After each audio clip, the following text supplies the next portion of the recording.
그리고 이게 이제 몇 번이나 저한테 시간이 이번 학기에 주어질지 모르는데 시간 동안 이제 해보고 이제 이렇게 요점 이렇게 해보다가 이제 시간이 허락이 되면 그거를 일장서부터 조금 더 구체적으로다가 이렇게 여러분과 같이 나누면 좀 많이 여러분들 스스로한테도 좋고 교인들한테 가르치기에도 좋고 여러 가지로 좋으리라고 생각을 합니다. 기도하십시다. 하나님 아버지 은혜와 사랑을 감사합니다. 하나님께서 우리들을 사랑하셔서 선택하여 주시고 우리들로 하여금 늘 말씀을 사모하며 갈망하는 마음을 허락하여 주시니 감사함을 드립니다. 성령께서 우리를 갈망하듯이 우리들도 마음속 깊숙이에서부터 하나님을 갈망하며 말씀을 갈망하며 정말로 우리들의 삶 속에 하나님께서 부끄러워하실 만한 그런 요소가 있지 않도록 날마다 성화되어서 가는 삶을 살아갈 수 있도록 우리 하나님께서 인도하여 주시옵소서. 아버지 하나님, 오늘도 우리가 이렇게 이 자리에 모인 것은 교제를 위해서 모인 것도 아니고 어떤 모임의 그 존속을 위해서 모인 것이 아니라 하나님의 말씀을 배우고 하나님의 말씀을 나누며 하나님과 더욱더 가까이 하고 싶어서 이 자리에 온 줄로 믿습니다. 하나님, 이 시간 우리 하나님께서 함께 하여 주시옵소서. 너희들 두셋이 있는 곳에 내가 너희와 함께 하겠다고 말씀하셨사오니 이 자리가 하나님 보시기에 가장 아름다운 자리가 될 줄로 믿습니다. 이 자리가 성령으로 충만한 자리가 될 줄로 믿습니다. 하나님께서 인도하시고 축복하여 주시옵소서. 부족한 것 십자가 뒤에 감추시고 오로지 하나님께서 나타내시고자 하는 말씀만 드러내 주시옵소서. 감사를 드렸고 예수님의 이름으로 기도드리옵나이다. 아멘.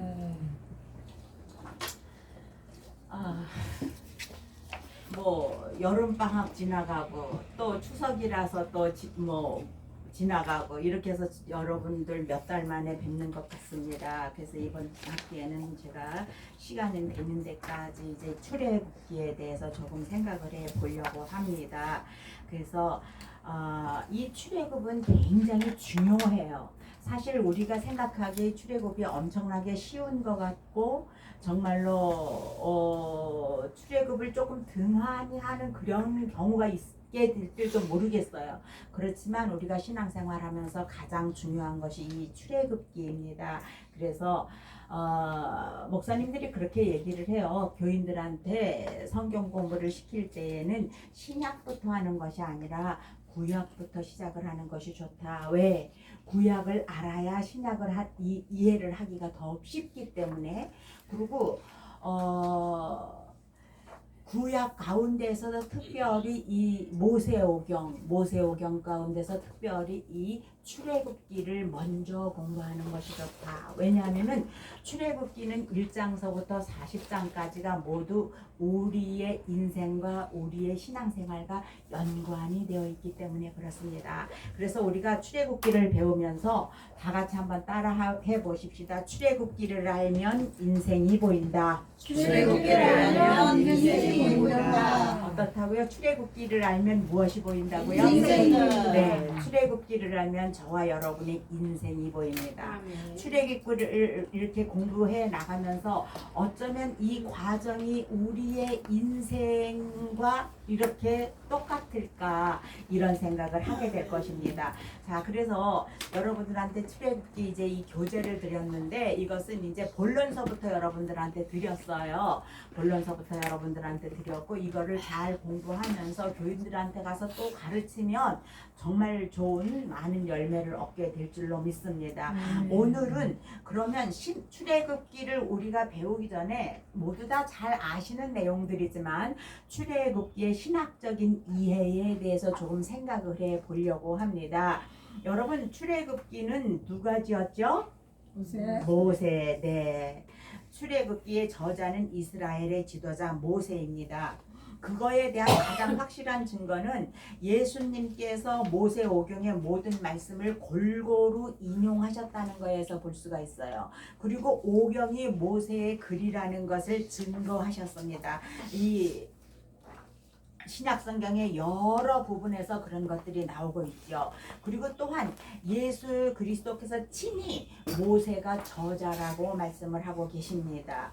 요한복음 5장 46절에서 47절에 보면 모세를 믿었더라면 또 나를 믿었으리니 이는 그가 내게 대하여 기록하였으니라. 그러나 그의 길도 믿지 아니하거든 어찌 내 말을 믿겠느냐 하시니라. 이렇게 말씀을 하고 계세요. 그리고 이 출애굽 당시에 생생한 환경과 기적을 목격하고 그것을 가장 명확하고 생생하게 기록할 수 있는 자는 애굽의 모든 학술과 지혜에 능통했던 그 당시의 사람 모세만이 가능했을 거예요. 모세가 아니면 이 출애굽기라는 이것을 기록할 수 그 누구도 기록할 수가 없었을 거라는 얘기입니다. 그래서 이 출애굽기에도 보면은 모세가 출애굽기의 저자라는 것을 곳곳에서 증거를 하고 있습니다. 여러분들이 이제 이 출애굽기를 배우는 동안에는 여러분들이 교환을 오늘 집에 가져가서 그냥 휙 던져놓고 다음 주에는 안 가져오시면 다음 달에는 안 가져오는 것이 아니라 가져오셔야 돼요. 출애굽기 시간에 이 교환을 가져오셔야 되고 또한 출애굽기 성경을 가져오시기를 바랍니다. 그래서 우리가 출애굽기를 좀 여기저기 찾아보면서 서로 말씀을 나누면 훨씬 더 효과가 있으리라고 생각을 합니다. 이렇게 출애굽기의 저자는 모세예요. 그러면 출애굽기의 기원과 성격은 무엇일까? 출애굽기라는 명칭은 구약 성경의 헬라어 역본인 그 70인명에서 나온 말이에요. 그래서 그것은 출애굽기는 출발, 나가는 길을 떠나다라는 그 의미를 담아서 엑소덕스 이렇게 부르고 있어요. 그래서 엑소더스는 헬라어 성경의 엑소도스가 라틴어로 번역된 거예요.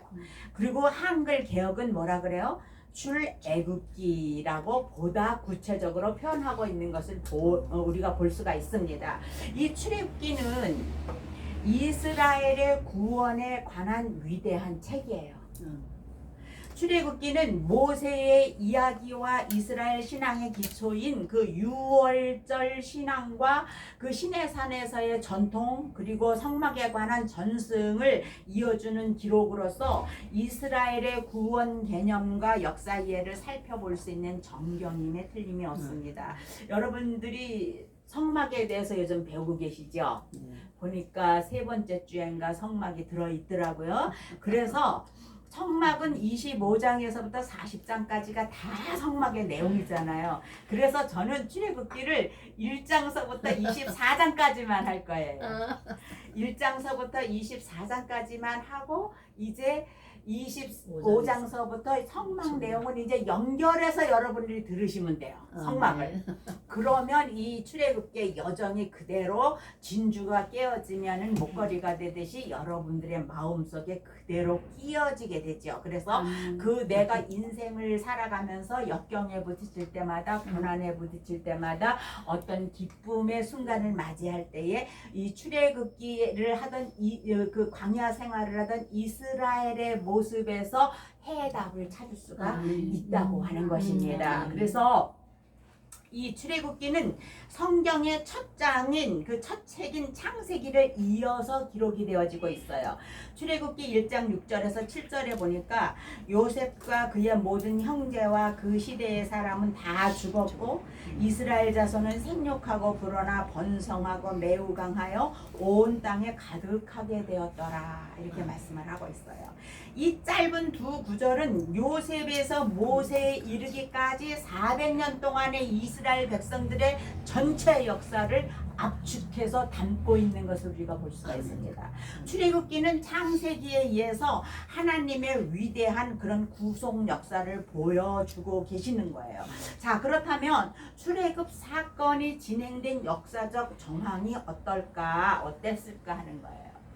금방 읽은 그 출애굽기 1장에 있었던 말씀처럼 야곱의 자손 70명이 요셉이 살던 곳 고센 땅에 가서 살아가면서 400년 동안 수많은 백성으로 번성하게 되었다고 하는 것입니다. 그것은 그 애굽의 왕조들이 요셉을 우대했고 히브리 민족을 우대했기 때문에 생겨날 수 있었던 현상이었다고 하는 거예요. 그런데 요셉을 우대하던 왕조는 애굽의 왕조 중에서 중왕조 때였을 것이다 이런 얘기를 해요. 그래서 저기 뭐야 13왕조 이후 한 300년 동안 그 침입한 그 셈파인 힉소스족에 의해서 통치되었다. 그때는 이 이스라엘 백성들이 거기서 우대받고 살 수가 있었어요. 그런데 그 후에 17왕조인 그 이제 데바니 힉소스를 정복하고 나서 이제 통치자 아모스 1세가 이제 1세에 의해서 애굽이 다시 세워지고 그렇게 하면서 요셉을 알지 못하는 새 왕이 생겨나게 된 거예요. 이 요셉을 알지 못하는 새 왕이라고 하는 것은 새로운 왕조인 18왕조 가운데 세 번째 왕인 투트모스일 것이다. 투트모스 1세일 것이다. 이렇게 많은 사람들이 추정을 해요. 그리고 또 어떤 학자들은 투트모스가 아니라 대형 피라미드가 세워지고 두 도시 비돔과 라암셋이 건설되었다는 것을 볼 때에 아마도 라암세스였을 것이다. 또 그런 얘기도 해요. 그래서 투트모스 1세든지 라암세스 2세든지 아무튼 그 새로운 요셉을 알지 못하는 새로운 왕이 생겨나게 된 거예요. 그리고 새로운 왕이 생겨남으로 인해서 이제 그들은 이스라엘 백성들이 정말로 너무나 번성을 하고 있네.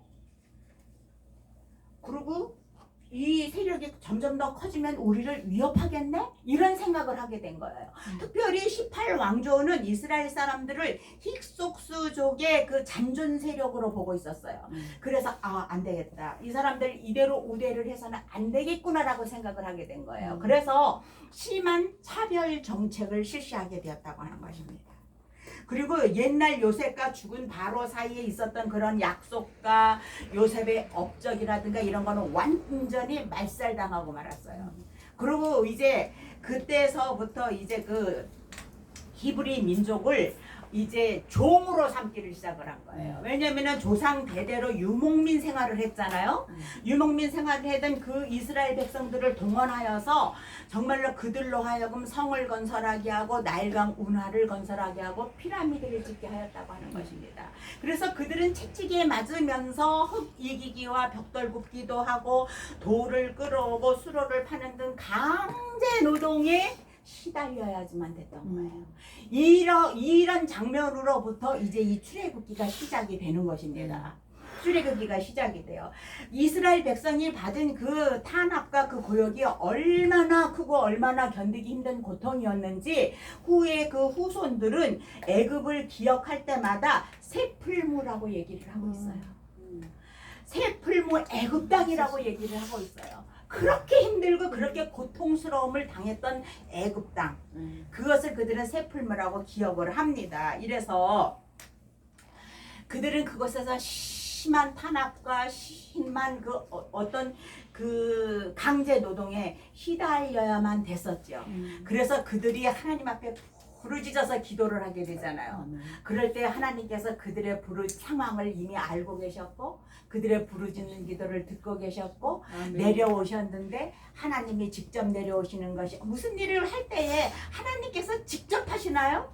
아니잖아요. 하나님께서는 반드시 사람을 시켜서 하세요. 아멘. 그 하나님께서 대행자 모세를 이 땅에 내려보내시지요. 그렇게 해서 그들로 하여금 그 모세를 필두로 해서 이제 애굽을 애굽에서 떠나게 하시고 이제 거기에서부터 광야 여정을 지나서 가나안으로 이제 들어가게 하시는데 이것이 바로 출애굽기예요.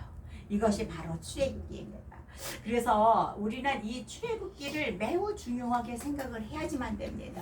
자, 그러면 이 이제 우리가 여러분들 교재에 있는데 이제 다음 주서부터 이제 여러분들이 그 모든 과정들을 배우게 될 거예요. 자, 기록 목적이 무엇일까? 이 출애굽기의 기록 목적이 무엇일까? 창세기는 시작의 책입니다.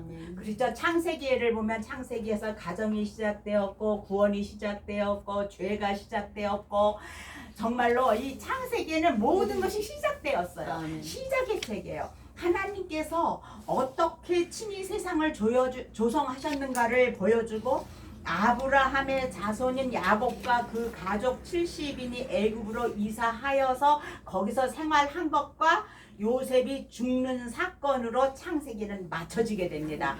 그렇잖아요. 그렇다면 출애굽기는 야곱의 자손인 이스라엘 민족이 애굽을 탈출하여서 하나님께 율법과 십계명을 받아서 신앙 민족으로서 성장하는 과정을 기록하고 있어요. 창세기에는 믿음의 조상인 아브라함의 자손의 번영과 승리를 기록했으나 출애굽기에는 애굽의 압제 하에서 고난으로 시작한 이스라엘 민족이 애굽에서 탈출하고 있는 것을 기록하고 있습니다. 출애굽기는 이 출애굽 사건이라고 하는 것은 해방과 구원을 의미하는 거예요. 자유와 독립을 의미합니다.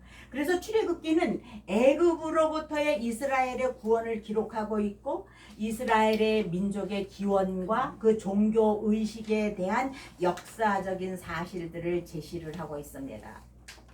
시내산에서 맺은 언약으로 인해서 이스라엘과 하나님 사이의 계약이 성립이 되었고 하나님께서 그들에게 지켜야 할 십계명과 율법을 주셨잖아요. 아멘. 물론 이 모든 것들은 그리스도와 그가 십자가에서 값주고 사신 그 구속을 상징하고 있는 모형들이기도 합니다.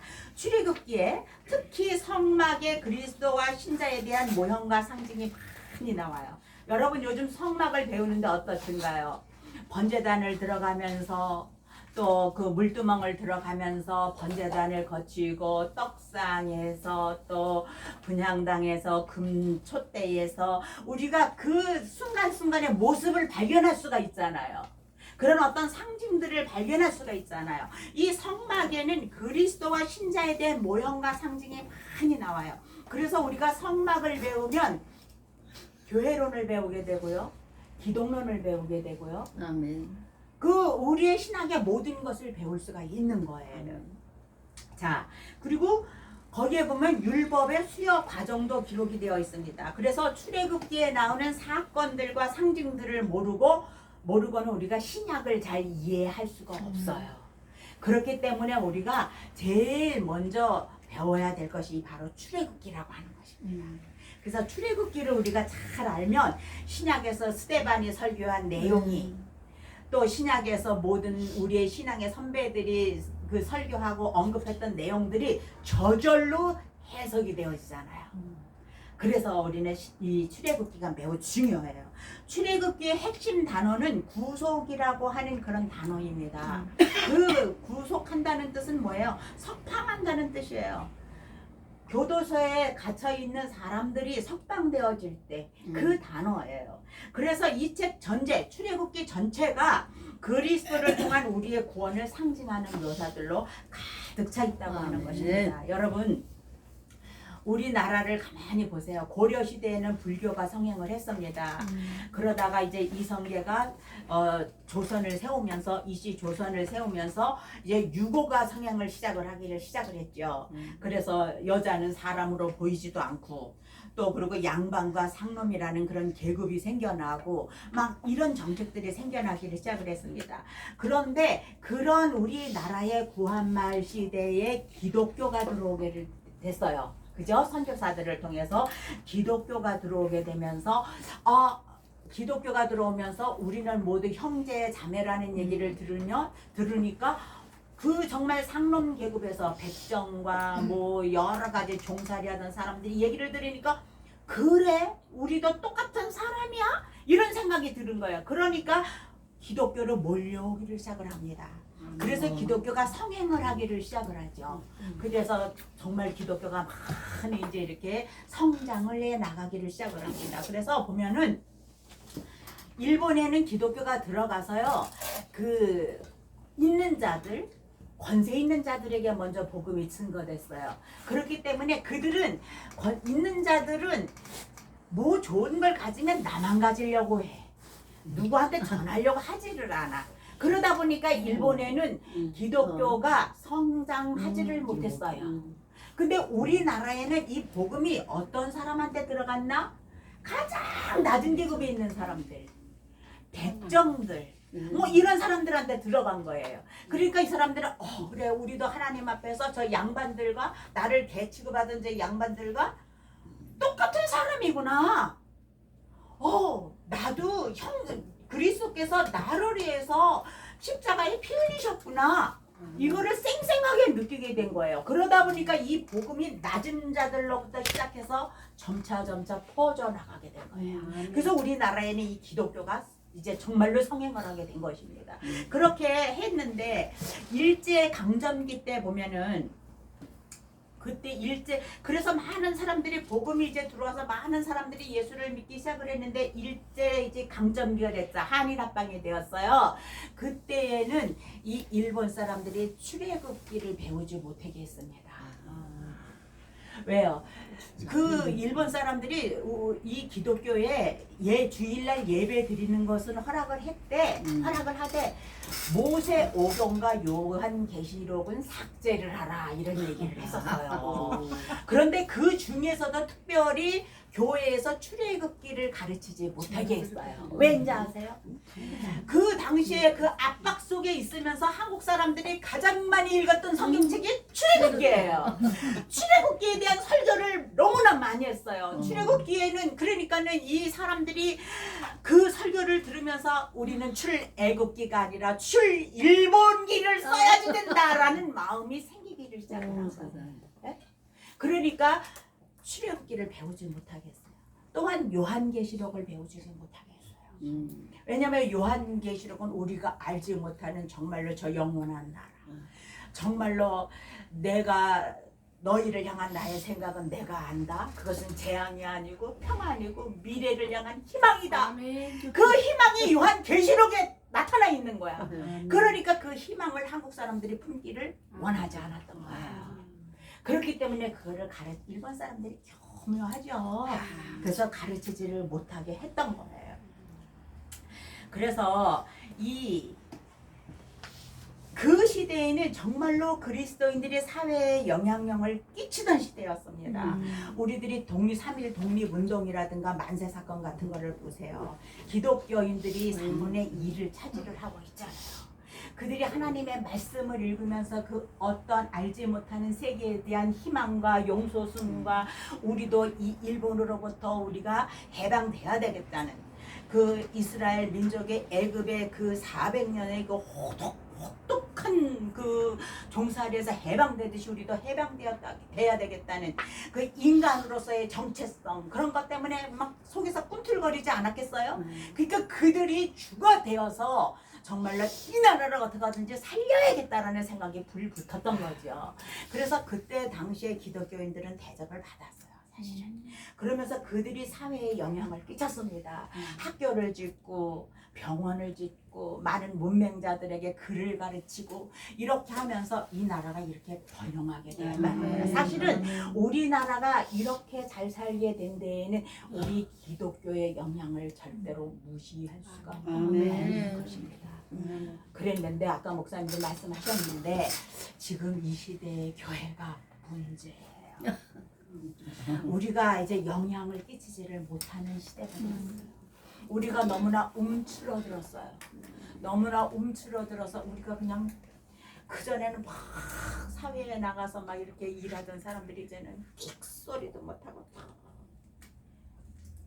그러는 오히려 사회가 기독교를 걱정하는 그런 시대. 그리고 기독교라고 하면은 개독교라고 욕하는 그런 시대가 샜다고 하는 거예요. 그렇다면 우리가 이 시대에 정말로 많이 반성해야지는 됩니다. 정말로 많이 기도해야지 돼요. 정말로 많이 우리가 회개해야지만 돼요. 그래서 우리가 이 출애굽기를 배우면서 비록 힘없고 가진 것 없는 우리들이지만은 이 출애굽기를 배우면서 다시 한번 나라 민족을 위해서 기도하고 나의 목회를 위해서 기도하고 정말로 우리의 후손들을 위해서 기도할 수 있는 그런 저와 여러분이 되었으면 좋겠습니다. 출애굽기에서 하나님은 다음과 같은 표현으로 나타나요. 어쩌면 자기 백성을 애굽의 속박에서 구원하시는 분으로 나타납니다. 오늘 교재에는 이런 내용은 없어요. 이건 개론이기 때문에 다음 주부터 이제 본격적으로 이제 우리가 출애굽기를 배워볼 건데, 자기 백성을 애굽의 속박에서 구원해 내시는 분이에요. 그 다음에 자기 백성을 유월절 어린 양을 통하여서 사망의 심판에서 구원하시는 분이에요. 그리고 자기 백성을 광야 생활의 시련을 통하여서 구원하시는 분이에요. 어쩌면 저와 여러분은 지금 광야에 있을 거예요. 그리고 성경에는 세 종류의 탈출 경험이 나옵니다. 그 첫 번은 이스라엘이 애굽에서부터 구원받은 거예요. 그 두 번째는 십자가를 통한 그리스도의 죄인을 향한 구원이에요. 그러면 그 세 번째는 죽음으로써 이 세상에 제한된 상황. 아무리 이 땅에서 우리가 잘 살고 권력 있고 돈이 많다 해도 이 세상은 한계 있는 세상이에요. 제한된 상황이에요. 그런데 이런 상황에서 벗어나는 신자들의 몸의 구원이에요. 이렇게 성경에는 세 종류의 탈출 경험이 나옵니다. 자, 그러면 이 출애굽기의 기록의 특징에 대해서 우리가 좀 생각을 해 보겠습니다. 출애굽기는 이스라엘의 구원에 대한 위대하고 위대한 책이에요. 이스라엘의 출애굽은 구약의 그 사건들 중에서 가장 큰 사건입니다. 그리고 신약에서의 가장 위대한 사건인 그리스도의 십자가와 비교될 수 있을 만한 사건이라고 하는 거예요. 그리고 구속과 구원의 위대한 책입니다. 그리고 이 출애굽기는 히브리 역사의 위대한 책이에요. 이스라엘 역사에 대해서 성경 어느 곳을 보아도 이렇게 자세하게 기록한 책을 다른 곳에서는 우리가 발견할 수가 없어요. 우리가 출애굽기를 읽음으로써 이스라엘이 이렇게 정말 하나님과 계약을 맺었고 이런 역사를 거쳐왔구나라는 것을 출애굽기를 통해서 알 수가 있는 거예요. 그래서 출애굽기를 통해서 우리는 이스라엘의 노예 생활의 고통과 그 속박으로부터 큰 구원에 이르기까지 그 이스라엘 백성들이 하나님의 백성으로서 어떤 삶을 체험하였는지에 대한 그런 상세한 이야기가 기록되어 있다고 하는 것입니다. 그 히브리 민족의 역사에서 중대한 사건들, 그들의 노예 생활, 유월절의 구원 사건, 광야 생활, 율법과 성막 건설에 대한 그런 지시 사항 등이 여기에 다루어져 있어요. 출애굽기가 중요할까요? 네. 중요합니다. 그저 많은 사람들은 창세기, 출애굽기 뭐 이런 얘기하면 옛날에 어떤 신화적인 얘기가 아니야? 어떻게 그 홍해바다가 갈라질 수가 있어? 어떻게 하늘에서 만나라는 게 내려서 그렇게 오랫동안 그들이 그것을 먹을 수가 있어? 이거는 상징이 아니야? 이렇게 생각할 수가 있는데 이거는 모두 다 사실이라고 하는 거예요. 아멘. 모두가 사실이라고 하는 아멘. 것입니다. 이 출애굽기는 하나님의 능력과 주권의 그 위대한 책이에요. 여러분, 하나님은 역사의 주인이십니다. 아멘. 구속사의 주인이실 뿐만 아니라 이 세상 역사, 히스토리의 주인이신 줄로 믿습니다. 아멘. 그래서 이 세상의 모든 나라들과 인간의 모든 일들은 하나님의 통치 아래 있어요. 아무리 나쁜 사건이라 할지라도 지금 코로나가 있고 우크라이나 전쟁이 있고 야 이거 뭔가 하지만 이건 역시도 하나님의 통치 아래 있는 걸 거예요. 네. 그래서 아브라함을 택하셔서 완전히 새로운 종족, 이 세상을 향한 하나님의 증인이 될 만한 그런 종족을 출생시키신 것을 우리는 어떻게 표현할까요? 하나님의 주권적 능력이 아니고서는 그렇게 할 수가 없다는 것입니다. 뿐만 아니라 야곱의 70명의 식구들을 애굽으로 인도하시고 그 노예 상태에서도 남녀노소 200만 명이 넘는 큰 민족으로 성장할 수 있었던 것도 어때요? 또한 하나님의 주권적 능력이라고 하는 것입니다. 뿐이겠어요? 애굽의 재앙들을 내리셔서 이스라엘을 애굽의 속박에서 구원하신 것 또한 하나님의 크신 주권적 능력이라고 하는 것입니다. 그러면 저와 여러분이 살아가고 있는 이 인생의 여러 가지 상황들도 역시 하나님의 주권적 능력 아래 있다는 것을 믿으시기 바랍니다. 이 출애굽기는 소망의 위대한 책이에요. 우리에게 소망을 주는 책이에요. 왜냐면은 400년이 넘도록 이스라엘의 삶의 터전이 되었던 그런 애굽에서 노예 생활을 하면서 약속의 땅은 현실감이 없는 머나먼 꿈처럼 보일 정도로 이스라엘의 삶은 절망적이었어요. 사실은 하나님께서 아브라함을 통하여서 너는 내가 지시하는 땅으로 가라고 말씀을 하셨는데 그 약속을 이루기도 전에 이들은 엉뚱한 애굽이라는 나라에 와서 400년 동안 심한 탄압을 받으면서 노예 생활을 하고 있었다고 하는 거예요. 이것을 볼 때에 그들은 가나안 땅은 이제 꿈에 불과한가? 화상인가? 할 정도로 그들은 삶은 절망적이었다고 하는 거예요. 그러나 하나님께서는 약속을 실행에 옮기실 계획을 갖고 계셨다고 합니다. 아멘. 소망이 존재하지 않던 나라에서 소망을 하나님께서 주셨는데 그 소망은 어떤 형태로 나타났는가? 한 아기의 형태로 나타났다고 하는 거예요. 하나님께서는 이스라엘을 구원하시기 위하여서 먼저 하신 것이 레위 여자와 레위 남자가 결혼하는 것서부터 시작을 하셨어요. 정말 이미 다 배우고 이미 다 갖추어진 사람을 통해서 이스라엘을 구원하실 수도 있었겠는데 하나님께서는 그렇게 하지 않으셨어요.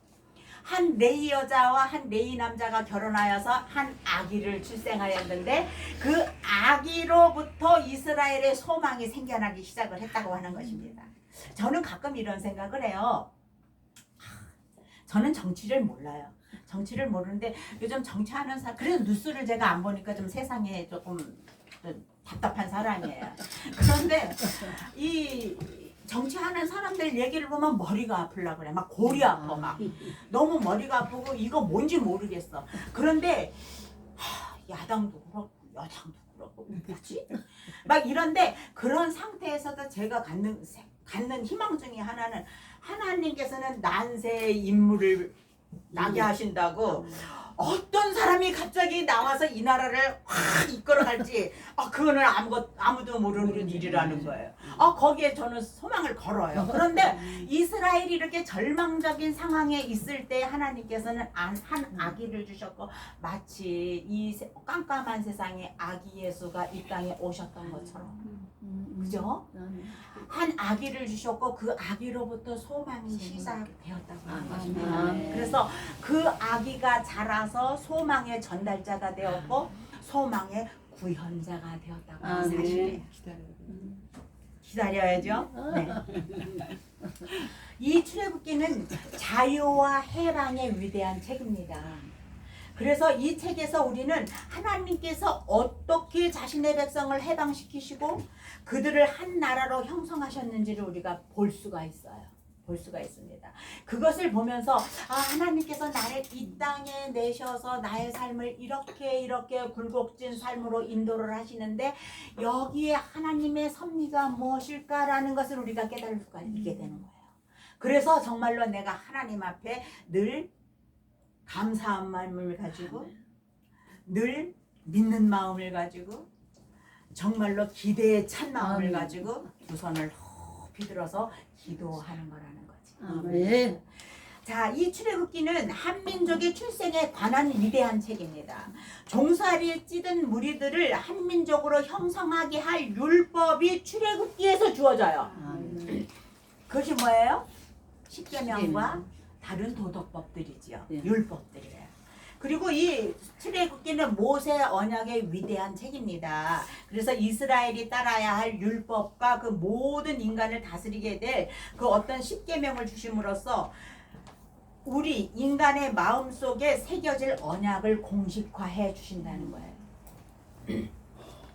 그것뿐이겠습니까? 출애굽기는 하나님의 심판을 보여주는 책이기도 해요. 하나님이 애굽에 내리신 10가지 재앙은 모든 세대를 위해서 한 가지 사실을 보여주시는데 심판이 날이 오고 있다고 하는 거예요. 하나님께서는 사랑의 하나님이시기도 하지만 공의의 하나님이시기도 합니다. 아멘. 자, 이 출애굽기는 광야 생활에 대한 책이에요. 애굽에서 해방은 되었지만 고난으로 가득 찬 그런 광야 생활을 해야 했어요. 광야 생활은 이스라엘이 자유민으로서 새롭게 태어나는 시기이기도 했습니다. 그리고 하나님의 백성으로 거듭나는 시기였어요. 우리가 예수 그리스도를 믿고 거듭나서 하나님의 자녀가 되었습니다. 그렇죠? 그렇지만 우리가 그렇다고 해서 그냥 뭐 갑자기 우리가 막 부와 풍요와 막 그런 생활을 하는 거 아니잖아요. 우리가 하나님의 자녀가 되었지만 죄로부터 죽음으로부터 구원은 받은 상태이지만 그러나 우리는 지금 광야 생활을 하고 있단 말이에요. 그래서 때때로 우리에게 고난이 오고 그래서 때때로 가난이 우리를 엄습하고 그래서 때때로 역경이 우리의 삶을 조이는 그런 삶을 우리가 살고 있다고 하는 거예요. 그러나 출애굽기를 읽으면서 우리는 그 안에서도 자유민으로서 새롭게 태어나는 시기라고 생각을 하면서 날마다 성화의 삶을 살아가야지 되는 거예요. 아멘. 하나님은 돌보심과 인도와 공급과 보호에 대해 보호를 해주시는데 그것이 기록된 책이 출애굽기라고 하는 책이에요. 이스라엘의 광야 생활 동안에 하나님은 그들을 보호하시고 그들에게 필요한 것을 모두 다 공급해 주셨습니다. 구름 기둥과 불 기둥과 만나 사건과 루비딤에서의 물 사건을 한번 보세요.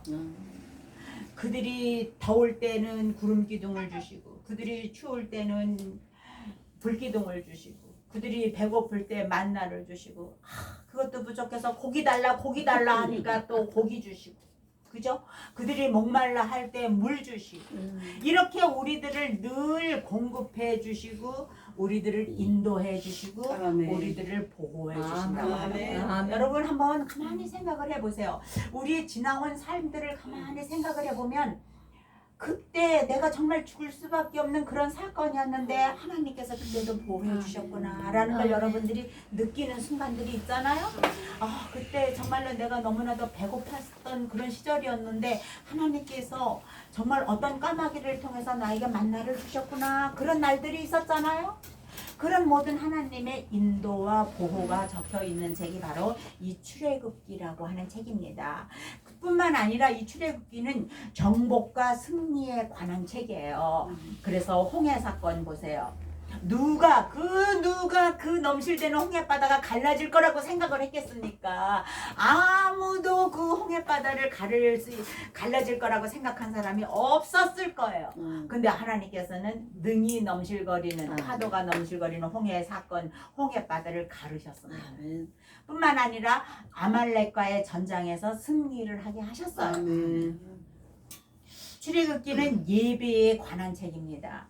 하나님은 성막의 모형을 통해서 예배의 명백한 지침들을 주고 계세요. 그렇죠? 우리가 성막을 배우면서 여러분들이 제일 가장 먼저 배우는 것이 예배잖아요. 예배. 에덴 동산에서 아담과 하와가 하나님과 대화하면서 그것이 예배가 시작이 된 것입니다. 그런데 그들이 불순종함으로 인해서 그들이 에덴 동산에서 축출이 되었어요. 그런데 그들은 제사를 통해서 하나님을 만날 수밖에는 없었어요. 그렇기 때문에 그들은 단에서 예배를 드렸고, 그죠?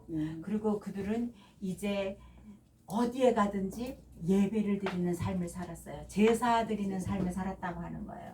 그런데 하나님께서는 이제 너희들이 그런 곳에서 제사를 하지 말고 이제 내가 너희와 같이 만나기를 원하니 내가 거할 처소를 지으라고 말씀하세요. 그리고 이 모세에게 이 성막의 식양과 성막의 설계와 성막에 관한 모든 것을 빈틈없이 보여주시죠. 아멘. 그래서 그거를 따라서 모세가 이제 이스라엘 백성들과 함께 성막을 짓기를 시작을 하죠. 그리고 그 성막에서 우리가 이제 예배를 드리게 되는 거야. 근데 우리가 예배를 드리는데 어떤 사람은 아직까지 번제단에 성막 문에 들어가지 못한 사람들, 성소 안에 들어가지 못한 사람도 있어요. 겨우 성막 문에만 성막 뜰에 머무는 사람들이 있다는 얘기예요. 그러면 어떤 사람들은 성소 안에까지 들어가서 열심히 성령 충만한 것 같고 말씀을 많이 보는 것 같고 기도하는 것 같은데 아직까지도 지성소에 들어가지 못하는 사람이 있어요. 많죠. 그죠? 네, 많아요. 많아요. 그런데 하나님께서는 반드시 지성소까지 들어오라는 거예요. 아멘. 하나밖에 동쪽으로 하나밖에 없는 그 동쪽으로는 하나밖에 없는 문을 통해서 너희들이 성막 안에 들어와서 성막 울타리 안에 들어와서 성소 안에 들어와서 마지막 지성소로 들어오라는 거예요. 아멘. 그럴 때에 비로소 지성소 안에 시은 자 위에 계시는 하나님을 만날 수가 있다. 아멘. 그래서 우리는 예배의 날마다 성공해야지. 아멘. 이 예배에 관한 책이 이렇게 자세하게 출애굽기에 적혀 있다고 하는 것입니다. 아멘.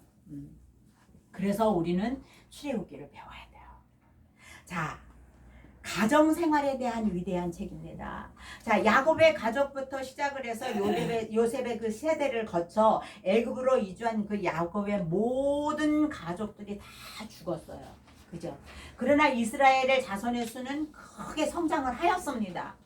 그리고 산파들은 어린 아기들을 죽이라는 그 바로의 사악한 명령에 불복을 하지요.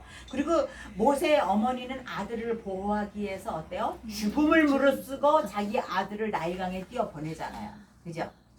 그런데 하나님의 주권적인 인도로 바로에 따른 모세를 입양을 하게 되지요. 그리고 모세의 친어머니로 하여금 그를 양육하도록 역사하십니다. 그리고 모세는 미디안 광야 생활을 하는 도중에 시보라와 결혼을 하게 돼요. 그리고 모세의 장인은 미디안 제사장 이드로였어요. 그리고 모세는 그 게르솜과 엘리아셀이라는 그 두 아들을 낳게 되고 형 아론이 있었고 누나 미리암이 있었고 6월절 식사는 온 가족이 함께 먹어야지 됐고 그래서 이 출애굽기는 보면 모든 것이 가족 중심적이에요. 아멘.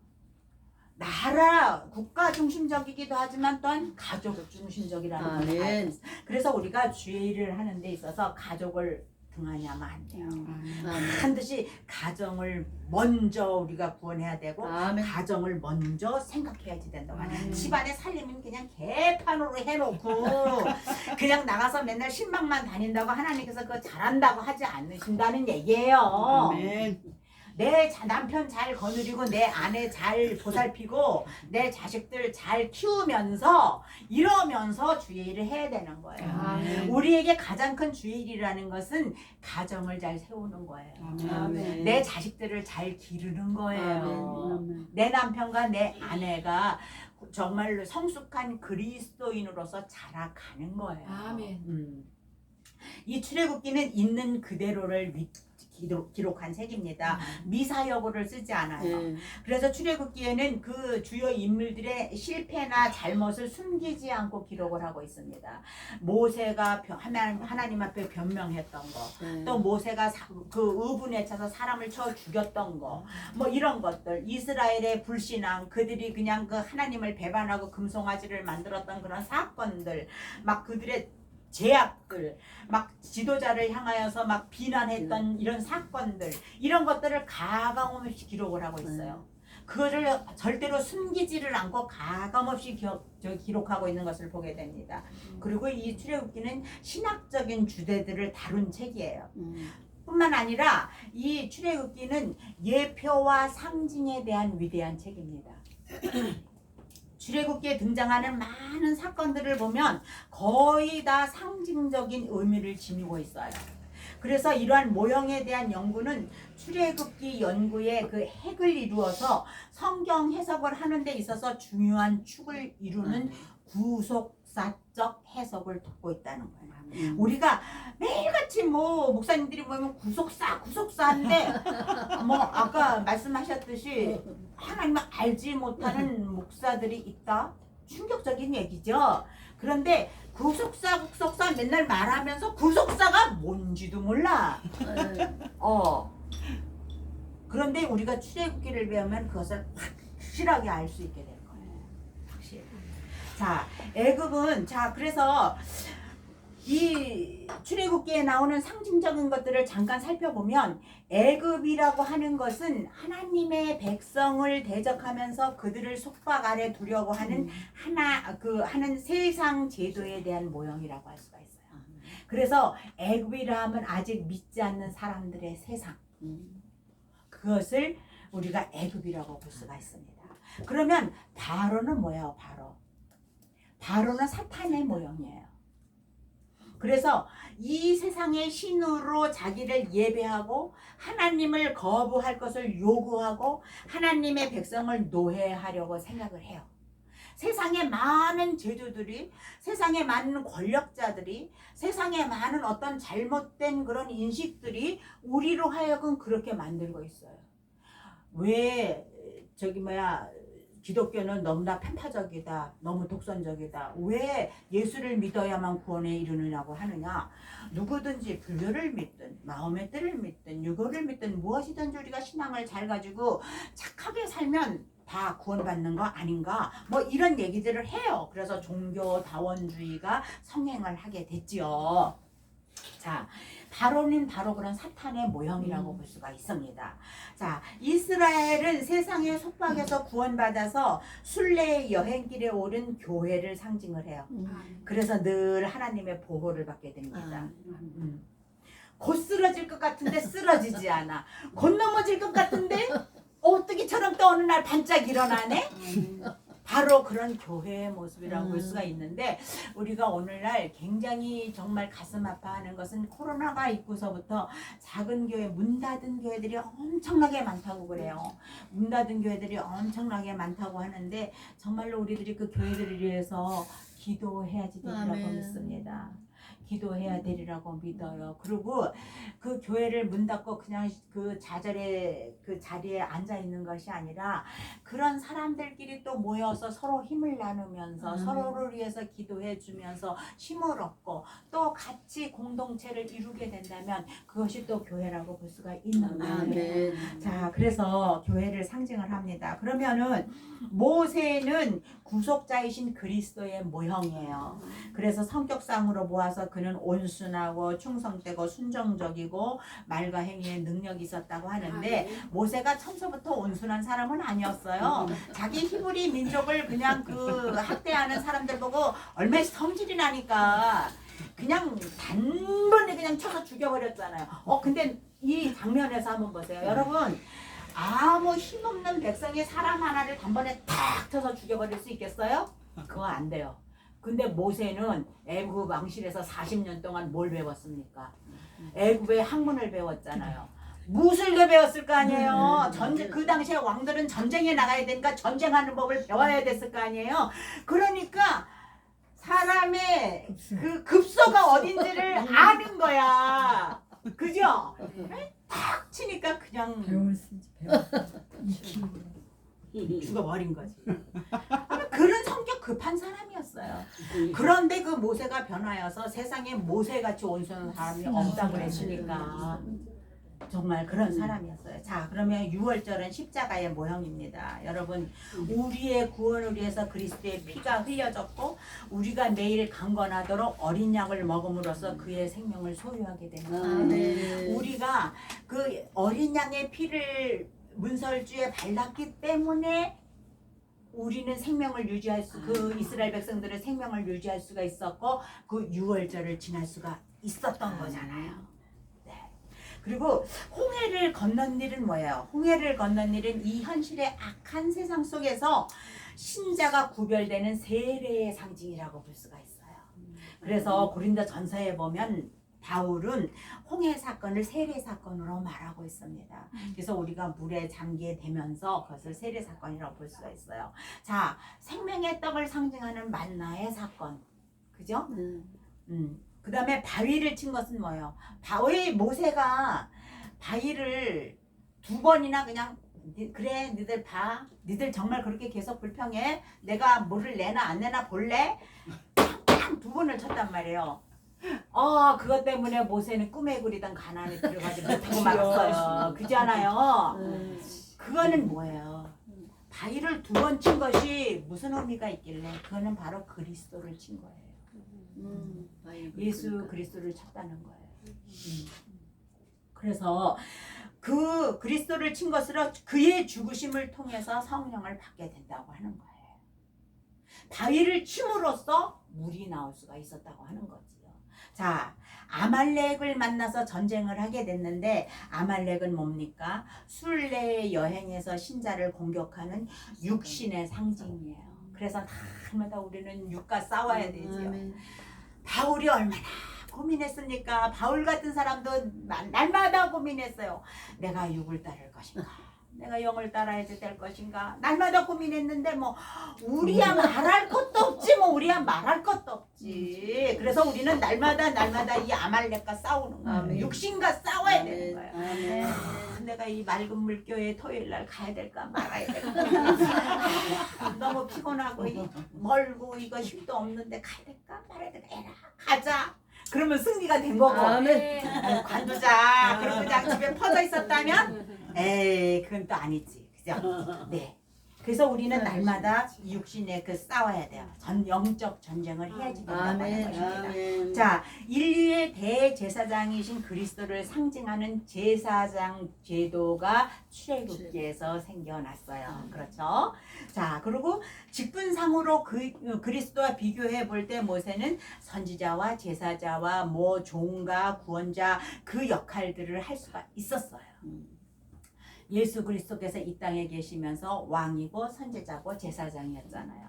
뿐만 아니라 예수님께서는 이 땅에 계시면서 제가 지난번에 말씀드렸듯이 가르치는 일과 선포하는 일과 치유하는 일을 하셨잖아요. 그래서 우리들도 거기에 맞는 직분을 가지고 있으면 거기에 맞는 사역을 해야 되는 거예요. 아멘. 작지만 해야 되는 거예요. 아멘. 피곤하지만 해야 되는 거예요. 다른 사람들이 볼 때는 별 볼 일 없는 것 같이 보이지만 그래도 이거 해야 되는 거예요. 아멘. 왜요? 반딧불 같은 불이라도 내가 비칠 수 있으면 감사함으로 아멘. 해야지 된다고 하는 것입니다.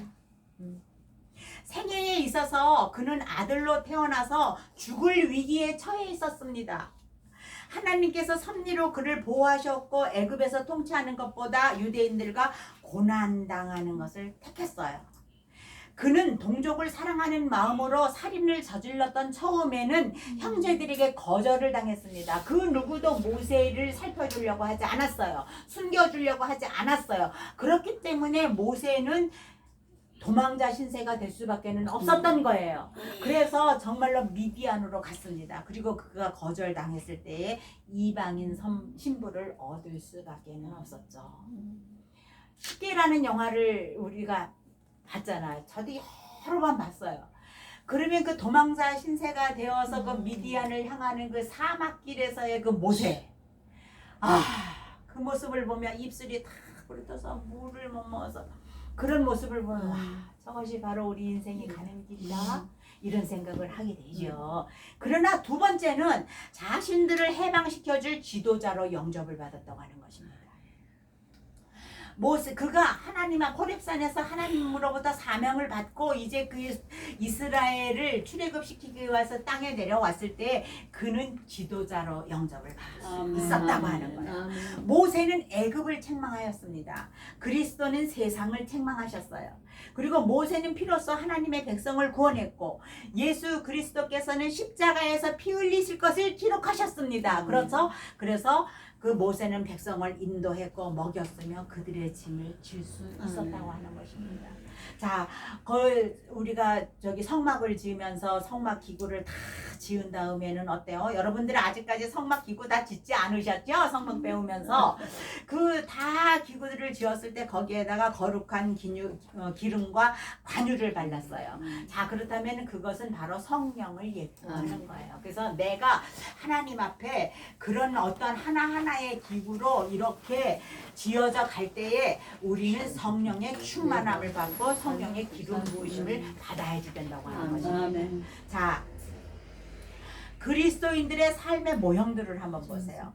모든 사람이 죄와 세상에 속박되어 있어서 스스로의 힘으로는 구원을 받지를 못해요. 그죠? 그래서 하나님은 구속주 그리스도를 보내셔야지 됐고 그의 피를 통하여 우리를 구원하셨다고 하는 사실입니다. 아멘. 우리는 그의 피로 말미암아서 저주로부터 구원받았을 뿐만 아니라 예수 그리스도의 부활을 통하여서 애굽으로부터 구원을 받았다고 하는 거예요. 아멘. 그래서 이 사실은 홍해를 건너는 사건으로 모형지어졌다고 하는 것입니다. 그래서 우리를 인도하신 이런 구름 기둥과 불 기둥, 성령의 역사 그것으로 인해서 우리 순례의 여행을 시작할 수 있다고 하는 것입니다. 아멘. 자, 하나님은 천국의 만나 말씀에 나타나신 그리스도. 자, 말씀은 세 가지로 나타납니다. 말씀이 육신이 되어서 오신 예수 그리스도와 또 뭐예요? 기록된 성경이에요. 그 다음에 선포되어지는 성경입니다. 그래서 여러분들이 목사님의 말씀을 들을 때 목사님이 설교를 할 때 내가 내 얘기를 한다고 생각해서는 절대로 안 돼요. 내가 이 얘기를 함으로써 신자들에게 인기를 얻을 것인가 안 얻을 것인가를 생각을 하면 안 됩니다. 내가 이 말씀, 내가 오늘 이 단에서 하는 말씀은 하나님의 말씀이라는 생각을 가지고 전해야지 되고, 듣는 사람들도 역시 저것을 저 목사의 말로 듣는 것이 아니라 하나님의 말씀으로 들어야지 된다고 하는 것입니다. 자, 하나님은 천국의 만나를 주셔서 우리 영양을 공급하시는데 우리는 가끔 어때요? 세상에 부추와 양파와 마늘과 고기와 그 모든 것들을 먹으려는 육적인 식욕을 나타내요. 그런데 우리는 그것을 죽여야 돼요. 그것을 죽여야 돼요. 거의 힘든 일이죠. 영적 다이어트를 해야 된다는 얘기예요. 그리고 예수님께서는 성령의 생수를 주셔서 우리의 순례를 날마다 새롭게 하신다는 것입니다. 그러나 언제나 육신과의 투쟁이 있어요. 아말렉과의 싸움이 있어요. 계속해서. 그리고 그 투쟁에서는 뭐예요? 말씀과 기도로만 승리할 수가 있어요. 모세가 기도의 손을 들었을 때 승리했고 기도의 손을 내렸을 때는 질 수밖에는 없었다고 하는 거예요. 그래서 애굽에서 가나안까지, 이것은 이 땅에서 천국까지 가는 그 그리스도인의 여행을 상징한다기보다는 오히려 세상과 죄의 속박으로부터 벗어나서 그리스도 안에서 소유할 어떤 그 풍성한 유업에 이르기까지의 영적인 여행을 상징한다고 하는 거예요. 그래서 우리가 출애굽기를 알면 무엇이 보인다? 인생이 보인다. 출애굽기를 알면 인생이 보인다. 이 가나안이라고 하는 것은 에베소서 1장 3절에 보면은 모든 신령의 복의 모형입니다. 그렇기 때문에 많은 사람들이 이 실패의 방향에서 방황하는 것은 비극이에요. 그렇기 때문에 우리는 어찌하든지 약속의 땅 가나안에 들어가야 돼요. 아멘. 적과 꿀이 흐르는 그 가나안 땅으로 들어가야 될 줄로 믿습니다. 아멘. 출애굽기의 여정을 우리가 오늘 시작을 했습니다. 다음 달서부터 본격적으로 이 출애굽기의 여정을 우리가 시작하여서 광야를 잘 마치고 성막에서 하나님을 잘 만나고 그리고 가나안에까지 들어갈 수 있는 그런 저와 여러분이 되기를 바랍니다. 아멘. 하나님 아버지 은혜와 사랑을 생각할 때 감사함을 드립니다. 아버지, 우리는 죄인이었습니다. 우리는 죽었던 상태에 있었습니다. 근데 하나님께서 우리들을 사랑하셔서 독생성자 아들 예수 보내주시고 그 모든 컴컴한 어둠 속에서 우리를 구원해 주신 것 생각할 때 하나님 아버지 감사함을 드립니다. 아버지 400년 동안 애굽의 압제 속에 살면서 아버지 탄식하고 부르짖고 고달팠던 이스라엘 백성들을 위하여서 하나님께서는 한 아기 모세를 이 땅에 나게 하시고 그를 통하여서 그들을 정말로 출애굽할 수 있도록 정말로 커다란 은혜를 내려주신 것 생각할 때 감사함을 드립니다. 하나님 아버지, 우리가 이 출애굽기를 배우면서 아버지 하나님, 내가 아직까지도 어둠 속에 있는지, 내가 아직까지도 죄 가운데 있는지 스스로를 점검해 보면서 그곳에서부터 탈출해 나올 수 있도록 우리 하나님께서 인도하시고 축복하여 주시옵소서. 아버지 하나님, 우리 모두의 상황을 아시고 우리 모두의 기도의 제목을 아시는 아버지 하나님께서 아버지 하나님이 우리의 상황을 좀 더 복된 것으로 역전시켜 주시옵시고 우리의 기도의 제목을 응답하여 주심으로 말미암아 하나님 앞에 영광을 돌리며 많은 사람들에게 간증이 되어지며 우리 스스로의 믿음을 더욱더 견고히 할 수 있도록 우리 하나님께서 축복하시고 인도하시고 함께하여 주시옵소서. 남은 시간도 주께서 주관하여 주실 줄로 믿사옵고 예수님의 이름으로 기도드리옵나이다. 아멘. 마쳤습니다.